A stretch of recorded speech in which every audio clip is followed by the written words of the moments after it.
Bismillahirrahmanirrahim. Assalamualaikum warahmatullahi wabarakatuh. Shalom, Om Swastiastu, Nama Budaya. Salam kebajikan.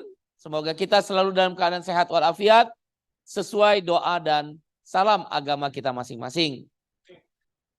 BIMTEK ini berisikan satu, ideologi partai. Dua, kebijakan partai. Jadi bukan orasi politik. Ini udah teknis, namanya juga bimbingan teknis. Kebijakan partai. Tiga, strategi pemenangan partai oleh Bapilu. Dan yang keempat adalah grand design pemenangan pemilu Partai Buruh. Dan terakhir ditutup dengan menonton film Suara yang Dibuang. Ini nonton film Suara Dibuang ini wajib. Wajib. Saya minta wajib. Ya Bung Sekjen ya. Pak Bapilu. Ini wajib. Di mana ada pertemuan setel film ini. Ini film yang dibuat oleh kawan-kawan buruh. Ya ada Bung Kahar, Mbak Elsa dan kawan-kawan lain. Bella dan sebagainya. Yang benar-benar natural gitu ya. Asli. Cerita yang dibuat oleh buruh, petani, nelayan, dan kelas pekerja menceritakan buruh, petani, nelayan. Yang saya selalu ingat, bapak tua itu di Pandeglang, siapa namanya, yang di penjara terus itu. Saya terus terang ya, dari semua film saya ingat itu, sampai mau tidurnya kadang-kadang ingat. Pernah mimpiin lagi tuh Pak Yusuf, bingung juga saya. Kayaknya bisa jadi orang-orang ini. Karena dia bilang ini, petani tidak boleh dapat raskin. Petani harus mandiri dengan dia. Betul banget itu. Itulah partai buruh. Itulah partai buruh intinya. Jadi kita nggak boleh menerima tadi yang Yosi bilang charity. Nggak ada cerita charity. Karena negara ini milik semua rakyat. Maka alat untuk mendapatkan itu partai. Kalau gerakan serikat buruh, lembaga LSM atau NGO ataupun kelompok-kelompok ormas itu hanya mencari segmented isunya. Tapi kalau partai, itu yang tadi cerita Yosi, tiga prinsip itu.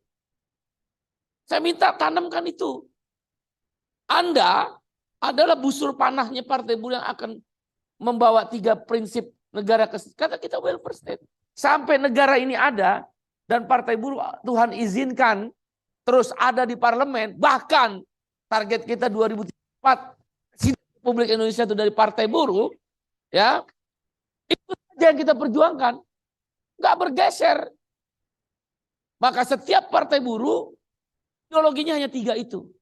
Ya tentu ideologi negara kita adalah azas negara kita Pancasila. Titik tumpu di sila kemanusiaan yang adil dan beradab. Sila kedua, sila kelima adalah keadilan sosial bagi seluruh rakyat Indonesia. Saudara, karena saudara mau dimasukin kawah candra di muka ini melalui partai untuk jadi pemimpin bangsa. Saudaralah tintanya yang akan menentukan bagaimana arah bangsa ini. Baik di tingkat kabupaten kota, di tingkat provinsi, maupun di tingkat pusat, di tingkat nasional. Anda yang nanti, saya nggak tahu siapa. Wallahu a'lam bishawab. Hanya Tuhan yang tahu tentang misteri hidup ini. Di antara kamu ini, entah bagaimana, yang akan menentukan tinta itu. Tapi kau harus di koridor cita-cita welfare state. Ini ideologi pertamanya. Azasnya tadi Pancasila, clear. Kita Pancasila. Titik tumbuhnya sila kedua dan sila kelima. Sila kedua dan sila kelima ini kita turunkan ke dalam prinsip ideologi partai. Nah, karena ini partai buruh ada internasionale, partai yang bersifat menginternasional. Kan Persatuan Indonesia ya, sila ketiga. Itu sebenarnya internasional yang dibawa oleh Bung Karno. Oke, karena partai ini partai internasional, dia prinsipnya sama. Mau partai buruh di Inggris, partai buruh ALP, Australian Labour Party atau Labour Party di Inggris, maupun partai Sosial Demokrat, SPD di Jerman, DPJ di Jepang, SPD di Skandinavia, Norwegia, Finlandia, Islandia, semuanya ini. Jadi saudara, saya ingatkan ya, BIMTEK ini adalah awalan kamu sebagai pemimpin. Tanamkan itu. 2034 kita ingin berkuasa, presiden. Bang Henry itu tahu benar bagaimana Amerika Latin merintis ini.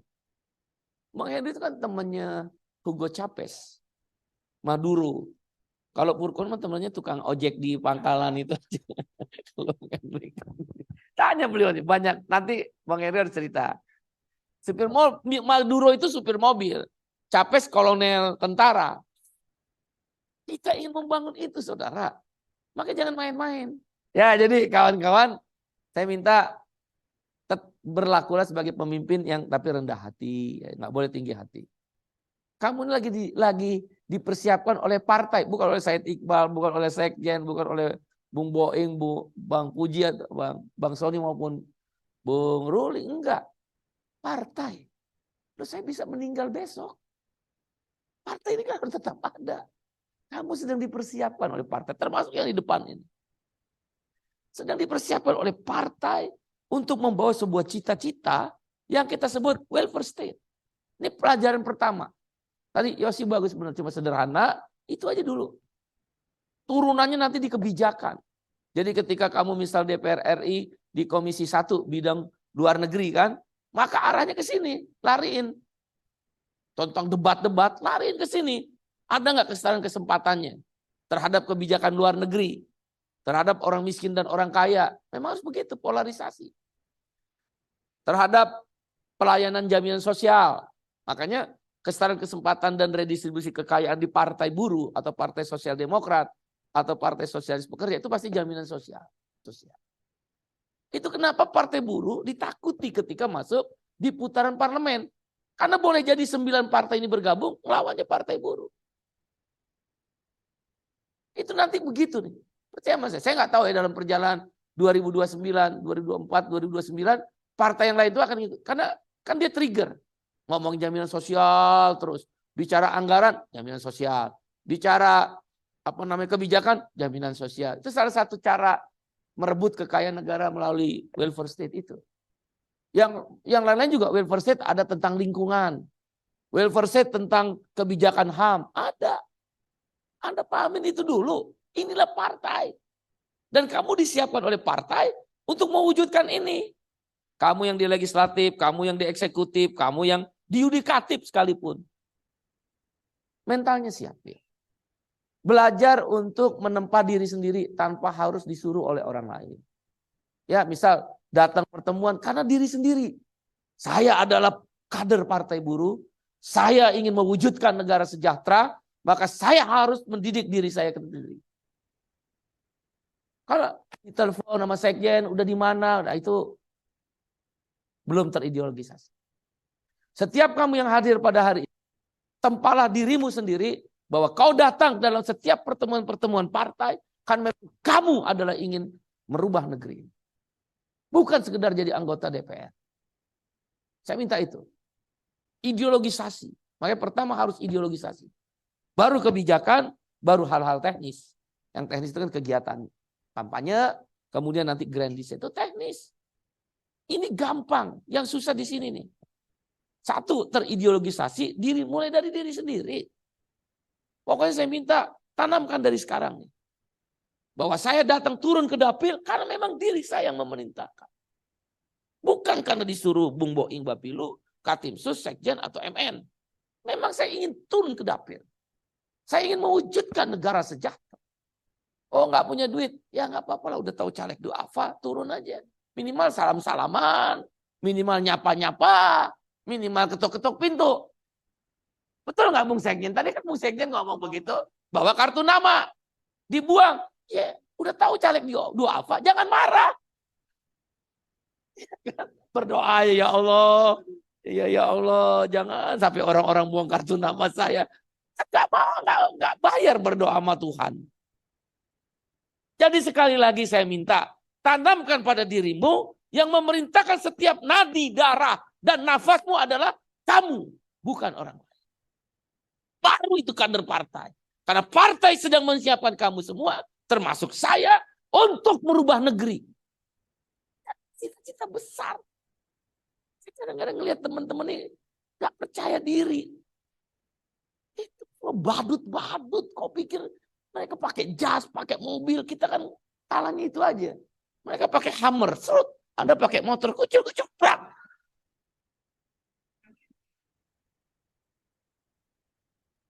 Motor mogok lagi dorong di engkel-engkel, nggak bisa-bisa. Jangan takut. Jangan takut, karena kekuatanmu di sini. The brain, the heart. Ya, kamu harus the lion heart. Hatimu harus hati singa. Saya nggak pernah nyerah, saya nggak pernah takut sama siapapun kecuali oleh Allah dan orang-orang perempuan yang saya sayangi, istri, ibu, dan anak. Kamu juga harus begitu. Dia pakai Hummer kayak, dia pakai SL 500 Mercedes, kamu naik motor, tapi the brain, heart, dan physical. Semua itu bisa ngalahin otakmu, hatimu, dan fisik. Karena kita merubah negara. Pedro Castello, waktu dia menang di Presiden Peru, dia nggak tinggal di istana. Dia tinggal di rumahnya yang lama. Nggak jatuh tuh kemuliaannya Pedro. Ya kalau Anda punya rezeki mau punya mobil, nggak dilarang, partai nggak melarang. Tapi maksud saya, kalaulah tidak ada, jangan kecil hati. Titik terakhir kau minta pada Tuhan, sesuai agama masing-masing, agar diberi kekuatan. Ini dulu yang paling penting. Ya, Yosi bagus banget, sederhana, tapi mengena. Nah, Anda serap, bukan sekedar ngedengerin, kemudian pulang dari sini. Enggak, ini yang kita mau wujudin. Kesetaraan kesempatan. Kalau bahasa saya gampang, kau boleh kaya, tapi kita nggak boleh miskin. Setiap kebijakan, setiap regulasi, setiap anggaran negara, baik di tingkat pusat maupun daerah, kita arahkan ke sana. Keberpihakan pada orang miskin dan orang-orang kecil. Kau dipersiapkan oleh partai untuk itu. Ngomong di DPR, Anda nggak bisa ditangkap, Anda ngebalikin meja aja nggak ditangkap kok. Anda tendang meja, lari ke meja, pimpinan nunjuk-nunjuk, yang nggak boleh mukul, kena pasal. Tunjuk-tunjuk ketua DPR juga boleh kok. Saya malah senang kalau ada yang berani begitu. Datang ke depan nunjuk-nunjuk. Apa ibu? Kenapa matiin suara saya? Emang ibu masih sama? Ibu anggota DPR, saya anggota DPR. Saya bukan bawahan ibu, partai ibu beda sama kita. Oh, saya demen banget tuh. Benar. Kita senang. Kalau DPRD kabupaten kota provinsi juga seperti itu, kita senang, partai bangga. Makanya kan ada kasus yang siapa tuh Pokemon di Jawa Timur, DPR RI. Saya ditanya sama wartawan, saya nggak tahu sih, kan namanya siapa sih Sungkono atau apa. Saya taunya Pokemon. Pokemon. Dia ngebelain kasus Doli. Tahu Doli nggak? Tempat pelacuran terbesar se-Indonesia. Kamu tanya saya, emang Bung Iqbal udah kesana? Udah, diajak jalan-jalan doang. Si Pokemon ini belain orang-orang kecil yang selama ini jadi pedagang. Ngelawan Risma hari ini itu. Wali kota Surabaya. Dipenjara dia 4 bulan. Saya ditanya wartawan, Bang itu ada yang dipidana. Kalau korupsi langsung kita ganti. Ya kan tanya Sarlina tuh. Langsung kita ganti. Tapi pendekatannya manusiawi. Walaupun sebenarnya secara hukum boleh. Karena dia udah 5 tahun. Boleh. Makanya lolos. Tapi karena korupsi kan kita tegas banget. Coba Sarli sampaikan ke ibu ini, tolong jaga marwah partai. Kata kita, mau ibu itu. Akhirnya diganti. Tapi kalau Pokemon saya bilang, sama Sekjen, sama siapa Marlan, lah naikin. Biarin, kita bangga sama orang-orang kayak begini. Nanti kamu jadi DPR pun, DPR RI harus begitu. Bangga. Kawan-kawan ini partai-partai gerak. Camkan itu. Tapi berbahagialah kamu. Saya yakin benar. Kalau kita semua, pasti, karena kita beragama ya, surga balasan. Itu yang tertinggi. Udah sekarang dalam mindset itu partai. Ketika keinginanmu sebagai pribadi berbeda dengan partai, kau harus tunduk. Itulah partai. Tapi nggak taklid buta. Tentu ada proses perdebatan, ada proses diskusi, ada proses kadang-kadang keras, ngambek-ngambek. Tapi partai tunduk. Ini capres juga begitu. Setiap bintek saya akan ngomong. Tunduk. Karena ini dalam proses. Dalam dirimu harus ditanamkan tentang partai di atas kepentingan golongan kelompok maupun kepentingan pribadi. Ada partai. Ya kalau nggak suka keluar. Makanya kan banyak yang keluar-keluar. Tapi yang keluar-keluar itu kebalikan, anomali. Karena partainya partai urusannya duit melulu. Orang-orang kepanasan yang idealis-idealis di partai kan kepanasan. Makanya dia keluar. Kalau di partai buruh enggak. Mudah-mudahan jangan kayak begitu. Kebalikannya. Yang keluar itu dia ingin cari uang, dia ingin cari jabatan, udah keluar. Oleh karena itu sekali lagi pesan saya yang pertama dalam kesempatan ini, camkan semua ideologi partai. Ideologi partai hanya satu, welfare state, negara sejahtera. Itu ideologi partai. Semua kebijakan partai ketika dia berkuasa baik eksekutif, legislatif maupun yudikatif, itu akan diarahkan ke welfare state. Itu yang Yosi bilang tadi. Itu doktrin. Pelajari, nanti akan ada pendalaman. Ini kan baru dasar-dasarnya dulu. Apa itu kesetaraan kesempatan di bidang lingkungan hidup, di bidang buruh, di bidang HAM, di bidang pertahanan, di bidang ekonomi. Apa itu redistribusi kekayaan yang adil dan redistribusi kekayaan itu? Yaitu jaminan sosial. Jaminan sosial yang bagaimana? Anggarannya cukup enggak? Terus manfaat atau benefitnya apa? Itu nanti ada turunannya. Termasuk tadi tanggung jawab publik.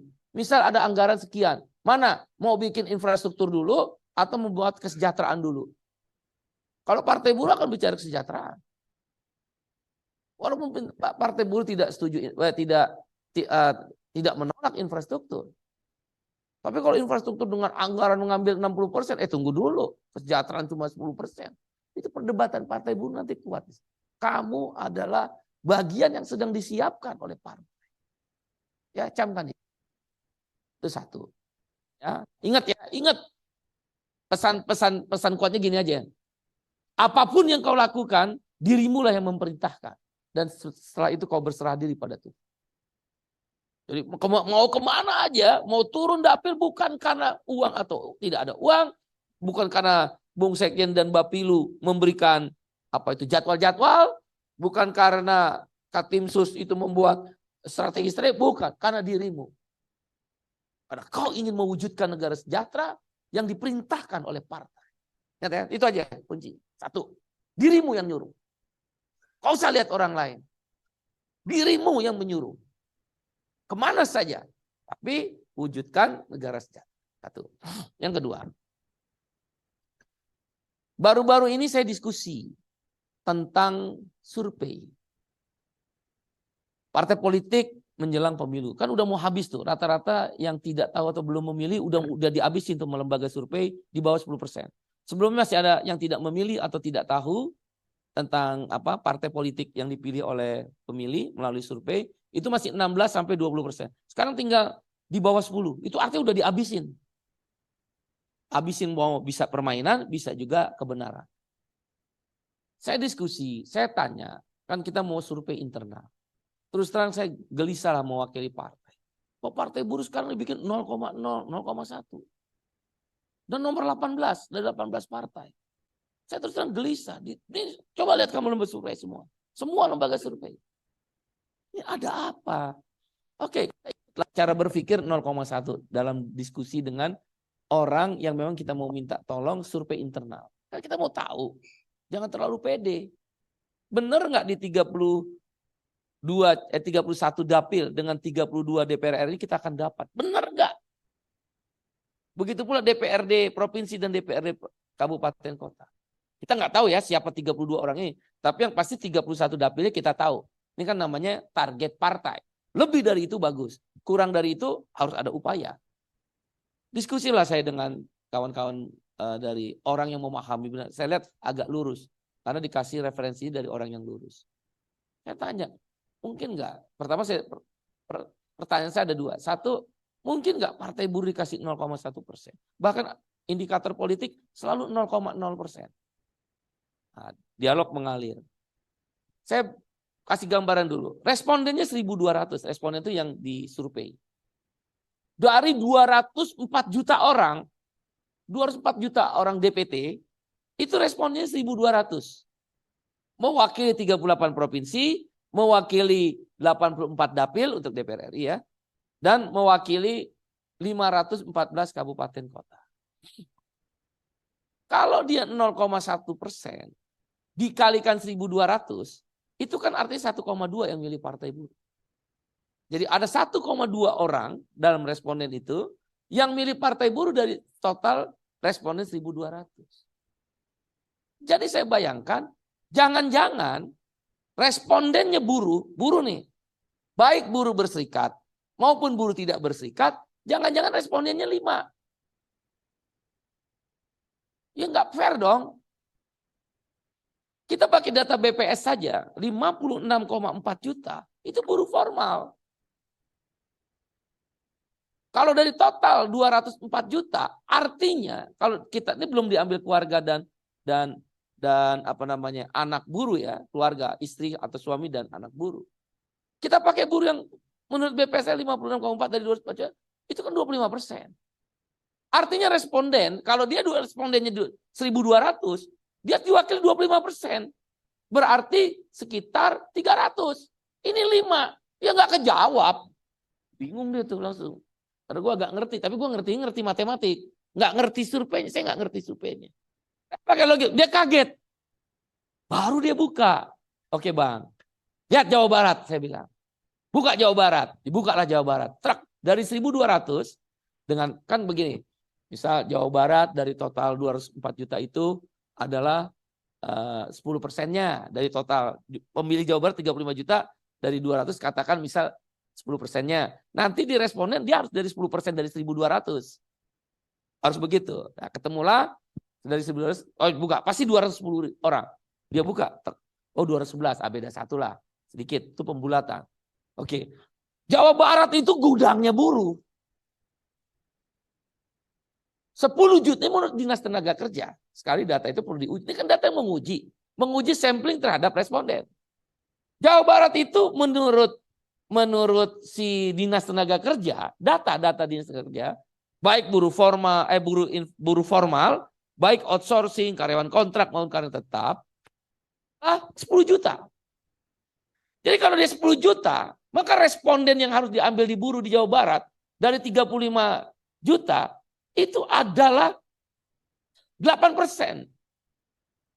10 juta terhadap 35, ya 30% kira-kira.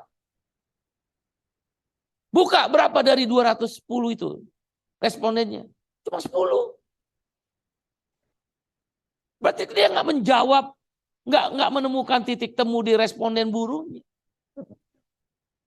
Saya tanya lagi, kalau begitu semua lembaga survei bang, saya tanya sama beliau kan, orangnya anak muda, cerdas lah. Cerdas, 2 orang itu cerdas banget. Karena saya tes kan, matematika dia cepet, dia buka, oh iya, berarti anak pintar. Oke, berapa responden dari Jawa Barat dari 200? Cuma 10. Terus saya bilang, oke 10, buka. Dia bilang gini, saya tanya, sebenarnya ketika itu lembaga survei mensurvei itu, pembagian desa kota berapa persen? 70% desa, 30% kota. Baru saya ngerti. Oh berarti buruh kan urban. Dia tinggal di perkotaan. Dia nggak tinggal di desa.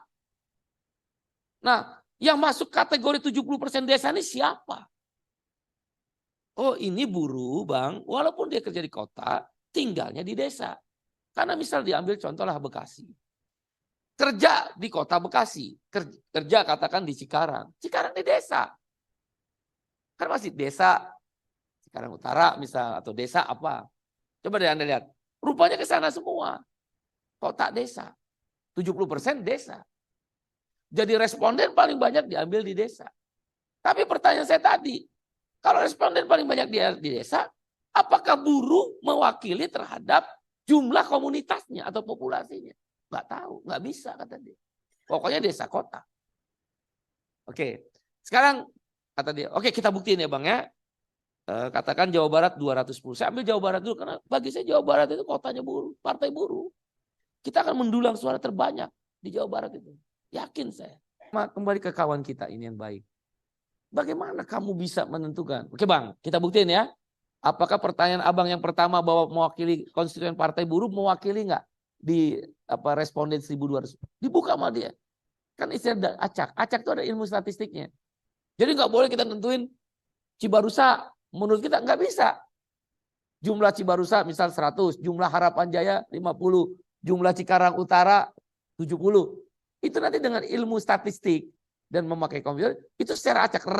Oh iya, kita harus ngambil di Harapan Jaya. Nggak bisa diambil Cibarusa. Karena populasi Harapan Jaya mewakili populasi yang menjadi responden. Tak diketik sama dia, Kabupaten Bekasi. Coba, abang pakai apa Kabupaten Bekasi? Diketik sama dia, tak, Harapan Jaya. Nah, basisnya buruh itu Cibarusa. Kalau Anda pergi ke Cibarusa, kiri kanan itu rumahnya buruh. Nggak dijadiin responden. Menurut ilmu statistik mereka. Yang dengan sistem acak itu. Harus saya ngerti. Itu bang yang ngejelasin. Kenapa buruh itu kecil. Besar hati saya langsung. Besar hati, alhamdulillah. Terjawab pertanyaan-pertanyaan saya ini. Dan ini survei nasional. Memang bang ini survei nasional. Bukan survei buruh atau bukan survei dapil yang abang minta. Akhirnya ngomong, bang mau tahu nggak? Ini bukan lembaga survei yang sering apa tuh ngumumin itu. Tapi lembaga survei kredibel, profesional, anak-anak muda, cerdas lah kelihatan. Dia ngomong sendiri, kamu tahu nggak bang? Kita surveinya Partai Buruh berapa? 0,7. Kita sama SMRC, sama lembaga survei, sama LSD, dia bikin 0,1. Masuk akal nggak? Kita diturunin sepertujuhnya. Survei yang kredibel ini, dia bilang. Tapi ini bocorannya bang, supaya kita nanti diskusi. Nanti kita mau FGD-ing. Gue cocok dengan ini. Ini anak muda. Dan itu dipakai dengan beberapa kementerian dan ini. Karena saya minta survei dapil. Saya nggak mau survei nasional. Survei nasional kita kalah di desa, 70%. Respondennya. Terus buruhnya dibagi dua. Buruh formal, informal. Buruh formal dibagi dua. Berserikat, tidak berserikat. Jadi respondennya itu terlalu kecil. Bayangin dari 1.200, buruh yang memilih Partai Buruh 1,2. Respondennya cuma 5. Barulah tadi dia akuin. Oh iya Kabupaten Bekasi. Kalau kotanya buruh. Kabupaten Bekasi itu kota buruh kan Bung Sekjen. Lo bayangin yang disurvei Harapan Jaya. Bukan Cibarusa. Baru kita ngerti. Coba survei Cibarusa. Nah, itu dengan respondennya buruh masih rendah loh. 0,7. Berarti kan kita dikerjain. Pernah Bung Gede, ideologi juga Partai Buruh, bidang ideologi, Ikatan Sarjana Indonesia, dia memberikan informasi kepada saya, carta politika dengan telepon tapi. Dia 1,1. Itu gimana caranya bisa jadi 0,0? Masa nggak ada yang milih Partai Buruh? Masa responden nggak ada yang milih Partai Buruh? Kan kelewatan. Nah di sini baru kita yakini ada pesanan. Nah yang kedua ini saya mau bilang sama kawan-kawan. Tetap semangat. Pesannya itu. Nah dengan demikian kawan-kawan, pesan saya untuk yang kedua ini. Kalau pesan pertama saya ulangin ya, dirimulah yang menggerakkan kamu untuk memenangkan partai. Jangan tunggu pengurus partai memerintah, sekjen, bapilo dan sebagainya. Yang kedua, tetap semangat. Saya berkeyakinan sebagai presiden partai. Dengan orang yang lurus menjelaskan kepada saya, kita masih punya ruang. Terus beberapa lembaga survei yang tidak terkenal itu misalnya kayak Laboratorium Politik Universitas Bakri itu juga lembaga survei juga. Memberi kita di atas 1. Kalau kita tambah dengan angka margin error rata-rata 2,65, katakanlah saya percaya dengan kawan kita yang baik ini 0,7. Saudara nih, ini ilmu statistik. Kan margin errornya 2,65. Kalau dikasih 0,7, berarti kita sudah posisi setidak-tidaknya 3,75. Tinggal mencari 0,25%. Jadi jangan patah semangat calon-calon duafa sekalian. Ayo gerak, semangat. Harus dengan luar biasa. Insya Allah walaupun uang pas-pasan, sambil partai juga mencari sumber-sumber yang halal, kamu juga menggunakan sumber-sumber pribadi, jangan gara-gara uang, kemudian membuat tidak bisa. Saya punya bisa menang. 31 dapil itu basis buruh dan petani. Misal contoh Jambi. Kalau ngelihat Jambi, Bang Sarwadi itu nggak mungkin. Nggak mungkin. Pertama lawannya berat-berat, yang kedua nggak punya duit, yang ketiga Bang Sarwadi pas-pasan mukanya. Bener, tanya aja Bang Sarwadi. Ketua SPI-nya Jambi ya. Tapi saya lihat semangat dia, cara dia menggalang pertemuan-pertemuan. Sampai tengah-tengah malam Bang Hendri aja sakit-sakit. Habis dari Jambi sakit lagi tuh diajak diskusi sama Bang Sarwadi. Saya berkeyakinan, tapi saya bilang sama dia, lebih kuat lagi. Lebih kencang lagi. Saudara, BIMTEK ini saya minta sama kamu. Extraordinary. Kalau mau menang. Karena saya berkeyakinan posisi kita udah 3,75%. Tinggal 0,25. Tinggal 0,25. Menang. Nah, cara menang itu extraordinary yang tadi Bung Sekjen bilang, itu udah benar. Satu, sapa pemilih. Jangan malu, jangan malas. Enggak bayar. Kan Sekjen udah ceritain. Bung Boyin udah cerita. Enggak bayar. Cuma kamu harus berbaik-baik dengan ketua DPC-nya untuk ikut bergerak. Ketua PUK atau PSP-nya atau basis. Ini yang buruh. Ini yang buruh. Di mana ada dapil kamu buruh, saya instruksikan melalui BIMTEK ini, sapa pemilih. Karena nggak ada partai lain yang bisa itu. Kamu sapa itu pemilih. Pulang pabrik, salaman, teriak-teriak. Kalau perlu pakai toa. Nah, itu yang dilakukan oleh Bire. Saya percaya benar dengan izin Tuhan, Bire lolos jadi DPRD. Itu bukan buruh loh dia. Dia masyarakat, dia sapa pemilih masyarakat. Bire menang itu, percaya sama saya. Itu yang saya lakukan. Bire itu extraordinary.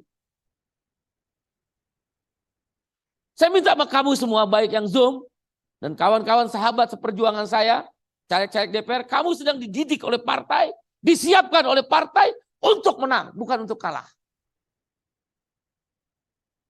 Kamu disiapkan untuk menang, petarung, fighter. Karena itu jangan malas dan jangan malu. Saya pernah melakukan itu, saudara.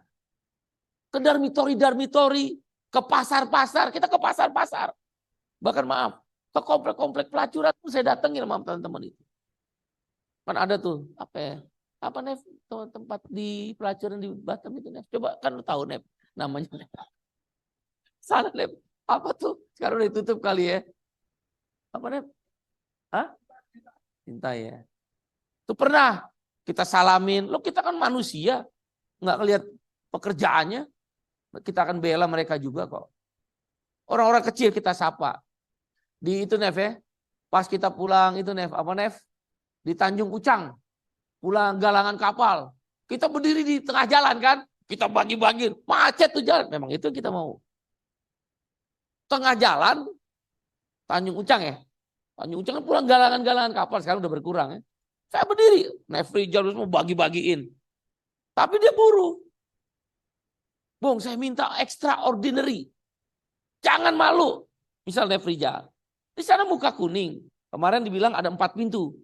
Jagain 4 pintu. Begitu pulang, kasih brosur. Kalau nggak punya brosur, kasih kartu nama. Kalau nggak punya kartu nama, say hello. Kami Partai Buruh, Nef Rijal, akan memperjuangkan naik upah 15%. Nah kalau petani seperti Bang Sarwadi, yaitu S1. Salam satu pintu. Dia pergi selain ke pintu-pintu petani, dia juga pergi mengumpulkan kelompok-kelompok tani. Tim-tim sukses dibentuk. Nah, saya minta dari 84 dapil itu yang ikut BIMTEK melalui Zoom maupun melalui tatap muka langsung hari ini, sapa pemilih di basis-basis industri.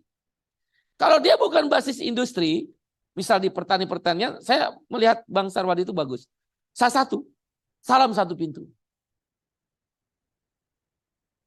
Jadi sapa pemilih, S1, kalaulah itu masyarakat umum, bikin konsolidasi.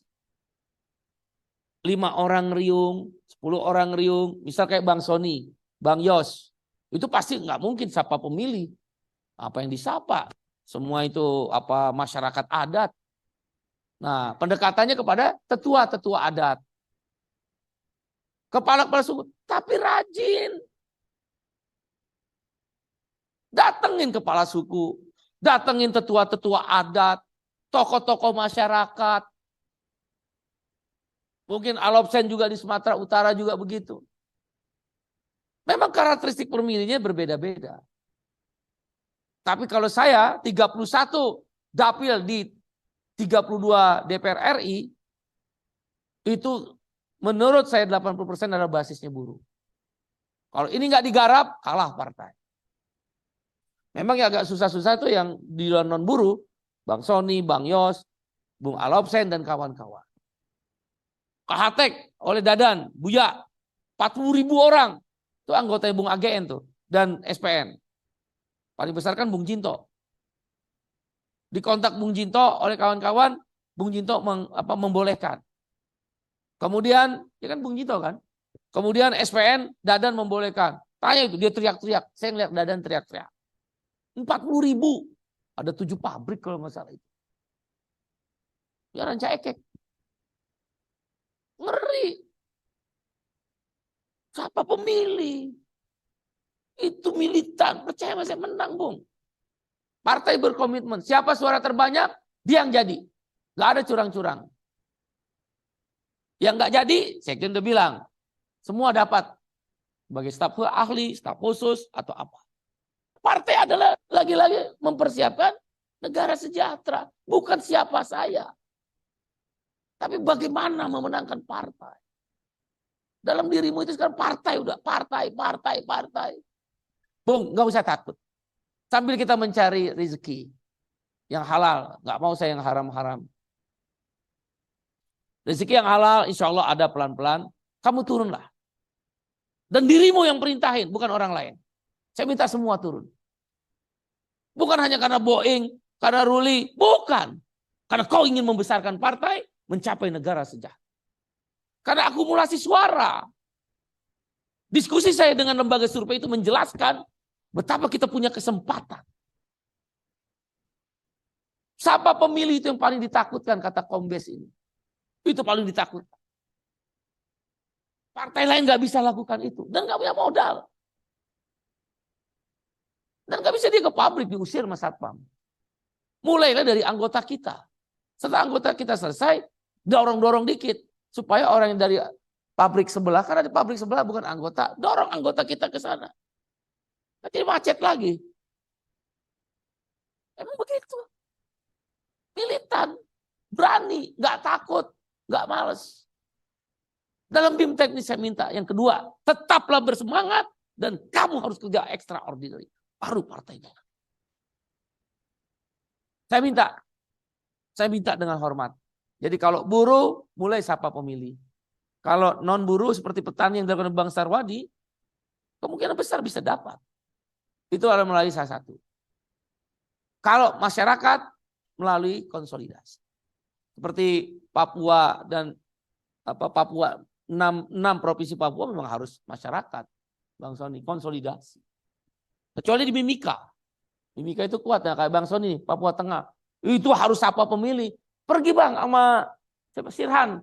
Di depan Freeport. Freeport itu 30.000. Turun dari gunung kan, mereka kan dari gunung turun. Temu di mana, titik di mana udah agak normal, siapa pemilih? Saya rasa Sirhan mau. Begitu Bang, sekali-sekali tuh. Jen. Di Tembagapura. Mimika. Mimika itu 60% dari suaranya Papua Tengah. Menang di Mimika, kemungkinan besar menang di Papua Tengah. Menang di Batam, kemungkinan besar menang di Kepri. Yang kedua, saya minta itu. Ini udah di lembaga survei. Insya Allah masih ada uang. Ya kalau provinsi dan kabupaten kota mah di basis-basis industri, kita punya fraksi. Itu yang terburuk. Kuat ini partai yang didirikan oleh almarhum Profesor Dr. Mukhtar Pakpahan SHM. Kuat. Nggak ada itu partai-partai baru.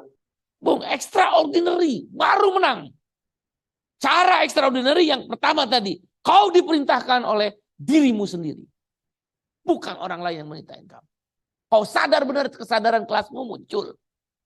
Ya, kesadaran kelasmu itu muncul bahwa negara sejahtera adalah kita ingin wujudkan melalui partai ini. Partai hanya alat untuk menyiapkan dirimu mewujudkan negara sejahtera. Diri sendiri. Biasanya kalau paling kuat tuh uang pribadi pun nggak hitung-hitungan. Jadi sekali lagi, yang kedua saya minta kerja luar biasa. Lembaga survei sudah menjelaskan itu. Bohong. Udah bohong. Masa selisihnya 7 kali? Lembaga survei Indonesia ngasih kita 0,1. Indikator politik Burhanuddin Abdullah ngasih kita 0,0.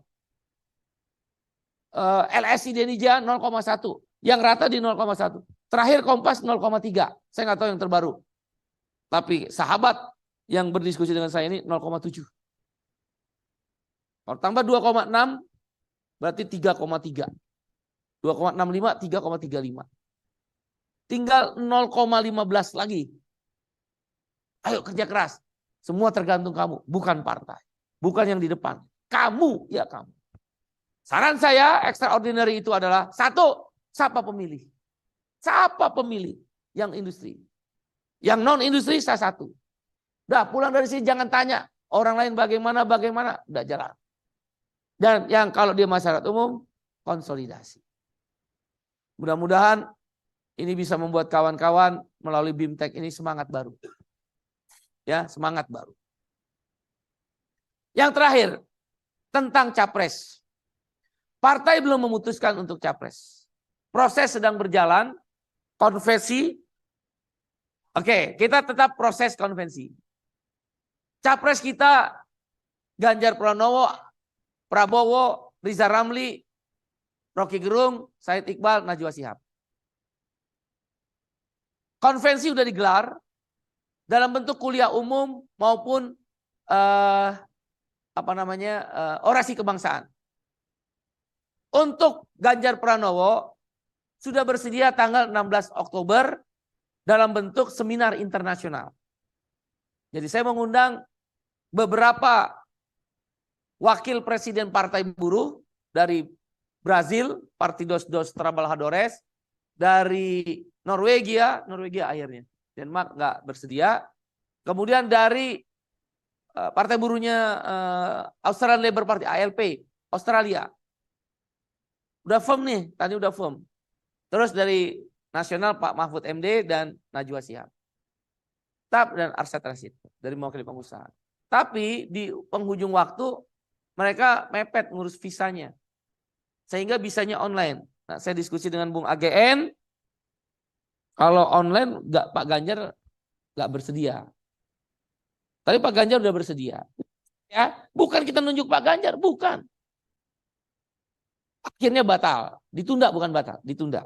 Tanggal berapa sedang saya upayakan dulu, minimal 2 lah. Dari Walter Sanchez, penasehat Presiden Lula. Tapi saya nggak tahu kalau Bang Henry punya jalan juga untuk mengundang dari Venezuela, ya anak buahnya Maduro mungkin. Kita akan senang juga tuh Bang. Coba bantu juga. Kemudian dari Australia. Mudah-mudahan kalau Australia nggak bisa dari Selandia Baru. Cukup 2 atau 3 kita jalan. Nah Pak Ganjar akan bersedia untuk mengisi kuliah umum. Untuk Pak Prabowo Subianto masih menunggu kabar. Nah, saya sudah minta Katimsus, Bang Said untuk melakukan komunikasi. Karena partai sudah memutuskan ada mekanisme. Lepas Anda setuju tidak setuju, di luar sana setuju tidak setuju, kan artinya tinggal Partai Buruh yang belum menentukan capres. PKN terakhir sama PSI kan ke Pak Prabowo deh. Tinggal Partai Buruh. Apa pesan yang ingin saya sampaikan dalam BIMTEK ini? Termasuk yang Zoom ya. 1, tunduk pada keputusan partai. Mulai belajar disiplin partai. Kepentingan pribadi harus diendapkan. Dia harus pada kepentingan partai. Tentu partai ada mekanismenya. Setelah konvensi ini, katakanlah paling terburuk tidak ada satupun capres yang mau ikut dalam proses yang kita sebut konvensi tadi. Presidium kemudian memutuskan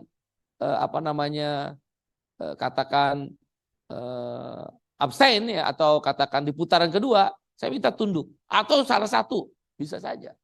Cuma satu pesan saya, capres tunduk. Nanti kita bikin rapat gabungan, tunduk pada keputusan partai. Saya keras pokoknya, tapi tetap melalui rapat presidium. Saya tunduk, saya minta tunduk. Saya punya pilihan pribadi. Tapi kalau partai sudah memutuskan walaupun berbeda dengan pilihan pribadi saya tunduk. Itulah kader partai. Itulah cara kita membangun partai. Memang ada rasa suka tidak suka. Karena kita prinsipnya, partai harus lolos. Itu dulu. Capres hanya bagian dari strategi partai. Dia bukan tujuan partai. Tujuan partai dalam pemilu ini, karena dia udah kontestasi adalah lolos. Pengertian lolos, duduk di Senayan 4%. Dengan berbagai strategi-strategi yang akan dijelaskan nanti oleh Bang Said dan Bung Sekjen dan Bapilu Bung Boy. Yang ketiga tuh, saya minta tunduk. Satu komando, satu perlawanan. Satu perlawanan, satu komando. Komando, satu perjuangan. Sami'na wa ta'na. Wahai pemimpin, kami dengar dan kami taat. Jangan kau pikir di presidium enggak, kita juga keras-kerasan. Keras-kerasan juga. Setelah menyerap dari bawah. Saya minta melalui BIMTEK ini, khususnya caleg-caleg DPR RI, dan Exco pusat, dan nanti BIMTEK daerah, saya akan ngomong ini. Untuk capres, tunggu keputusan partai. Jangan saling serang menyerang, apalagi dalam rapat-rapat partai. Buang itu. Mulai membiasakan disiplin partai. Anda lihat P3 mutusin, di bawah tetap aja P3 jalan. Karena udah keputusan, tapi di Partai Buruh ada mekanisme. Gak bisa presiden partai menentukan siapa pilihan. Atau siapapun yang ada di presiden. Jangan gara-gara urusan capres-cawapres kita lupa tujuan utama untuk meloloskan partai. Saya tahu ada sebagian pengurus, bahkan tidak sebagian kecil, sebagian besar tidak suka dengan cara-cara strategi-strategi partai. Bahkan mengancam keluar, mengancam untuk mengundurkan diri. Saya tahu, tapi saya akan diam. Karena saya belajar dari pengalaman-pengalaman hidup saya.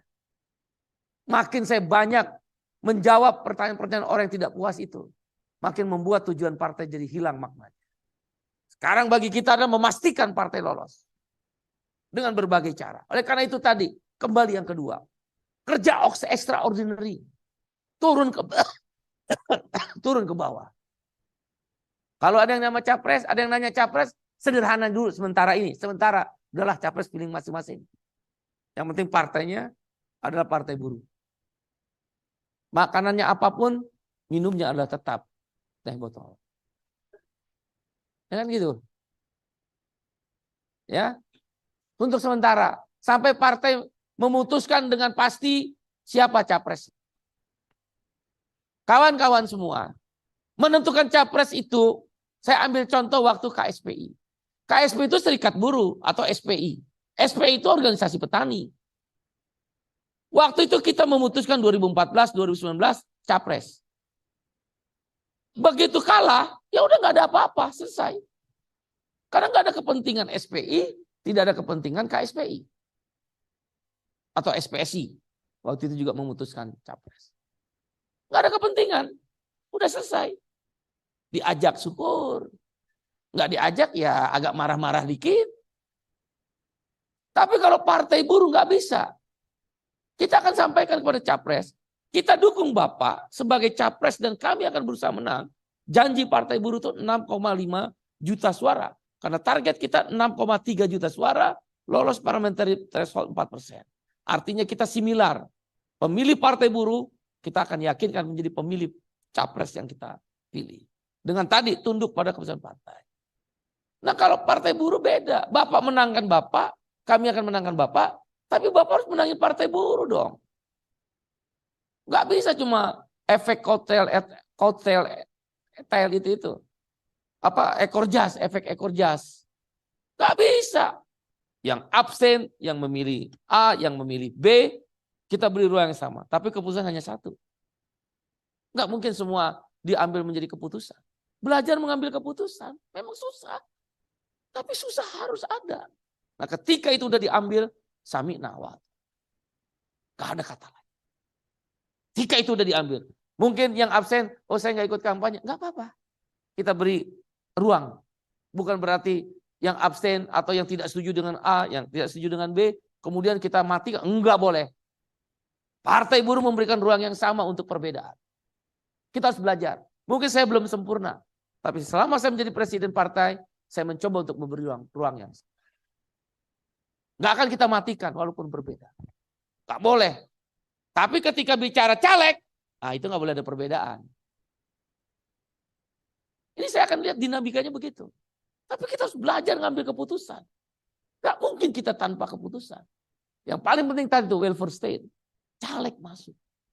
Sekalipun nanti kita tidak memilih, sekalipun kita nanti memilih di putaran kedua, itu juga menjadi bagian yang mungkin kita ambil dalam. Seorang Said Iqbal yang dicaci maki, toh Anda menikmati BPJS. Anda nikmatin kenaikan. Bukan perjuangan seorang Said Iqbal. Dia corong doang nih. Congornya doang kalau bahasa Betawi itu. Congornya aja ngomong terus. Tapi yang bergerakkan kamu semua. Saya sih berkeyakinan. Dihantam partai ini. Sepanjang kita tetap bersatu. Sami'na wa ata'na. Saya berkeyakinan di partai kuat. Setelah kita masuk Senayan. Baru kita buktikan. Itu yang saya bilang tadi. Kamu sedang disiapkan oleh partai. Untuk menjadi alat. Mewujudkan negara sejahtera. Ini bukan serikat buruh. Ini bukan serikat petani. Ini bukan ormas. Ini bukan milik 1-2 orang. Ini partai tentang kekuasaan. Tolong Anda pahami. Kalau saya pribadi ya dengan izin Tuhan. Darah dan nadi saya itu nafas saya. Saya berkeyakinan benar saat kita bersatu. Di dalam perbedaan yang begitu tajam. Ini tajam perbedaannya. Tapi kita bersatu. Siap menghadapi serangan. Saya berkeyakinan begitu kita masuk. Kita kuat. Kalaulah terburuk tidak masuk Senayan, tapi kita punya provinsi. Kita punya kabupaten kota, bahkan saya berpandangan dengan melihat kondisi-kondisi realnya, faktanya. Beberapa bupati wali kota kita rebut. Ini partai. Kekuasaan yang kita mau rebut. Cita-cita. Makanya susah. Kau masuk ke partai ini, susah. Uang terbatas. Tekanan batin. Kesulitan demi kesulitan. Bukan kemudahan demi kemudahan. Kesulitan demi kesulitan. Internal yang bergejolak. Apalagi ini partai baru seumur jagung. Tapi kalau kita lalui ini dengan persatuan. Tetap bersama. Tetap sebagai bukan hanya sahabat tapi saudara. Tidak sedarah tapi seideologi. Saya berkeyakinan ini partai. Walaupun kita saudara tidak sedarah. Tapi seideologi. Itulah ideologi tadi yang disampaikan oleh Yosi tadi. Kita ingin mewujudkan welfare state. Tapi memang akan ada penderitaan di situ. Akan ada tekanan di situ. Akan ada fitnah. Akan ada ketidaknyamanan di situ. Cuma saya minta satu pesan di BIMTEK ini. Ketika partai memutuskan, taatlah pada partai. Endapkan dulu ketidaknyamanan itu. Kecuali pimpinan-pimpinan partai buruh ini, baik yang di depan maupun yang ada yang tidak hadir, berkhianat. Itu lain soal. Gugur itu sami'na wa ata'na. Saudara, saya simpulkan 3 dalam BIMTEK ini. 1 adalah tentang gerakanlah dirimu sendiri mulai hari ini. Gerakan dirimu sendiri untuk turun dapil, untuk kampanye, untuk sosialisasi, bahkan untuk mencari uang. 1, gerakan dirimu sendiri oleh dirimu, bukan oleh orang. Yang kedua, tetaplah semangat extraordinary.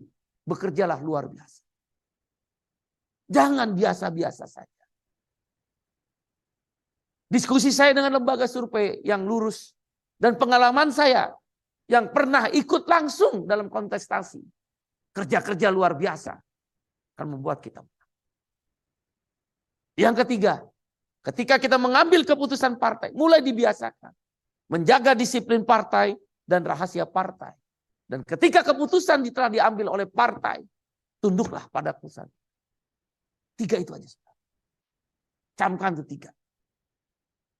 Camkan 3. Insya Allah. Mudah-mudahan kita akan bisa. Walaupun mungkin Tuhan step demi step. Kan Lula, belajar dari Lula. Belajar dari Pedro. Belajar dari Hugo. Belajar dari partai buruh Australia. Partai buruh Inggris. Itu butuh ratusan tahun. Tapi saya berkeyakinan 2024 mudah-mudahan masuk dulu lah. Sekali lagi saya minta maaf. Kawan-kawan, ini saya benar-benar, udahlah napas, darah, dan nadi kita udah partai. Ya tentu agama nomor satu. Ini secara duniawinya. Partai, partai, partai. Camkan terus partai, partai, partai. 3 bulan tinggal sedikit. Dan kemungkinan 3,25 tambah 0,25 lagi persen. Insya Allah kita lolos 4%. Ya. Terima kasih.